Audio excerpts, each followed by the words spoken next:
The festive season is upon us. You know what I'm talking about. That time from late November all the way to early January when our diets just completely change. It's a time of constant grazing, so many sweet treats, and maybe a little too much festive cheer in our glasses. It kind of feels like we get this annual permission slip to just undo months of good habits, right? But this year, let's try to navigate it with a smart, evidence-based playbook. But we have to kick things off on a pretty serious note. This isn't just about feeling a bit bloated or sluggish. The data is, well, it's actually pretty alarming. Globally, there's a really clear spike in heart attacks right around Christmas Day and the week after. When you think about it, that combination of holiday stress, cold weather, and a sudden flood of rich food, it can be a perfect storm, especially for people with underlying conditions. So yeah, this is clearly about way more than just a simple holiday tummy ache.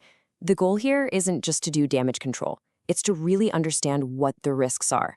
So what is actually happening to our bodies during this time? To get a handle on the risks, we first need to look at some of the powerful forces at play on the outside. Is all this over-the-top indulgence really driven by our cherished family traditions, or is there something else giving us a nudge? And you know what? The answer is pretty fascinating. A huge driving force behind all this seasonal eating isn't actually tradition, but a really sophisticated commercial push from what we call big food. They have a very real financial interest in you eating more, and more specifically, eating their products. And this is not a new thing. It's been happening for a very long time. I mean, check out this little piece of history. Before the 1930s, Santa was often shown wearing green. But in 1931, a massive ad campaign from Coca-Cola cemented his image in red and white, purely to match their brand. It's like the perfect example of a corporation shaping what a holiday looks and feels like just to sell something. And today, that exact same logic is being used with food, with companies creating all these special processed snacks that only exist for this very brief, very profitable window. And we're not just talking about any old foods here. These are what food scientists call hyperpalatable. That's a fancy way of saying they are literally engineered in a lab to be irresistible. They have a very specific combination of fat, sugar, and salt that's designed to hit the bliss point in your brain, which makes it almost impossible to stop at just one. And they deliver a huge load of calories really fast. The impact of this is so big that you can literally see it on a global scale. In the weeks right after Christmas, blood tests all over the world show this dramatic spike in blood fats, especially triglycerides, which are tied to sugar and alcohol. It's so consistent that it's even got a nickname, the hyperlipidemia blip. That just means a temporary spike of fats in the blood. I mean, think about that. Our holiday eating habits are so powerful, they literally create a statistical blip in global health data. So, we've seen the commercial pressures from the outside. Now, let's take a look inside. How does your body, and specifically your gut, actually handle this annual siege? Now, here's something that is absolutely crucial to understand. The duration matters. A lot. If you indulge for just a day or two, your gut microbiome is pretty resilient. It can usually bounce back. But if that indulgence stretches out for, say, a full month, studies suggest it can take 4 to 6 weeks for your microbial diversity to get back to normal and for all that inflammation to finally settle down. I love this analogy. Think of your gut as a garden. A couple of bad days, well, that's like disturbing the topsoil. Your microbes might start producing some inflammatory chemicals, but it's manageable. A whole month of poor eating, though, now you're damaging the deeper layers and causing some structural problems. And if it becomes chronic, you start affecting the very bedrock of the garden, what scientists call the cornerstone species of microbes you've had since you were a kid. When they start to suffer, the whole system can begin to break down. And that breakdown has a name you might have heard, leaky gut. Basically, the protective barrier of your gut wall gets compromised, and that allows inflammatory compounds to escape into your bloodstream. This is called systemic inflammation, and it doesn't just stay in your gut. It travels all over your body, affecting everything from your mood to your joints to your ability to fight off all those winter viruses that are floating around. So what are the biggest offenders driving all this damage? Well, the research points to 3 main culprits. First, processed red meats, like salamis and packaged sausages that are loaded with preservatives. Second is alcohol, especially consistent, heavy drinking, which really harms the gut lining's ability to repair itself. And number 3, you guessed it, all those commercial, hyper-processed cakes, cookies, and sweets we were just talking about. Okay, that is enough of the bad news. Let's pivot. Let's talk about solutions. How can we be proactive and build a smart playbook for a healthier but still totally delicious holiday feast?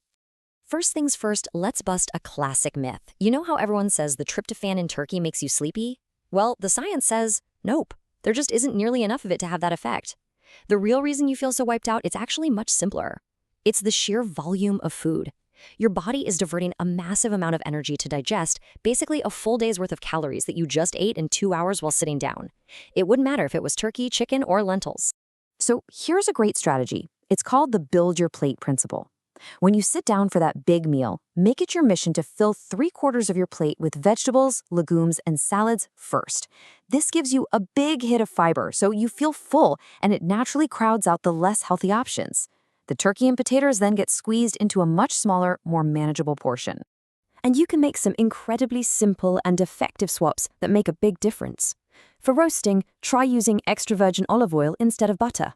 In your creamy sauces, swap out double cream for kefir. It keeps a lovely texture but adds beneficial microbes. For desserts, use thick Greek yogurt instead of whipping cream. And instead of the store-bought stuff, try making your own fiber-rich lentil pâté or wholemeal mince pies so you can control exactly what goes in them. And hey, health isn't just about what's on your plate. That classic Christmas walk is actually vital. Moving after a big meal forces your muscles to take up glucose from your bloodstream, which helps prevent a damaging blood sugar spike. Also, try to prioritize sleep, manage emotional stress to keep cortisol and inflammation down, and don't forget to open a window and ventilate those indoor spaces to reduce the viral load when everyone's gathered together. Now, for the inevitable aftermath, January rolls around and with it comes that huge temptation to jump on the detox bandwagon. But there is a much smarter, healthier way to reset. Okay, a really crucial warning here. Those commercially available detox teas, pills, and cleanses are often just dangerous, unregulated supplements. Seriously, many of them just rely on harsh laxatives that cause dehydration and can lead to serious electrolyte imbalances. Your body already has incredible detox systems. Your liver, your kidneys, your gut. They don't need a fake cleanse, they just need your support. So the key is to completely reject that punishing detox mentality. Instead of focusing on deprivation and all the things you're taking away, I want you to shift your focus entirely to something called positive nutrition. This is all about what you should be adding back in to actively fuel your body's recovery. Your first goal is a simple number, 30. That's it. Aim to eat 30 different types of plants per week, and that includes vegetables, fruits, whole grains, legumes, nuts, seeds, herbs, and spices. This incredible diversity of fiber and plant chemicals is exactly what your gut microbes are starving for after the holidays. And your second number is 3. Aim for 3 portions of fermented foods each day. We're talking about things like kefir, natural yogurt, sauerkraut, or kimchi. These foods actively reintroduce beneficial microbes to your gut, which helps power up your immune system and quickly bring down all that unwanted inflammation. And here's your final checklist to pull it all together.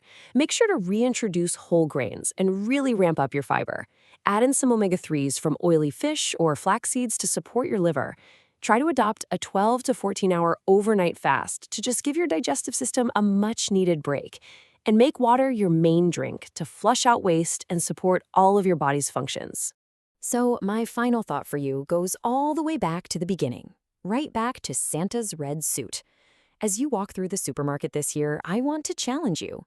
Look at all those special, festive foods and just ask yourself a simple question. Is this product truly part of a cherished family tradition, or is it just a clever, high-profit product designed by a marketing team that you feel pressured into buying? Let's reclaim our traditions and make this a holiday that actually makes us feel good.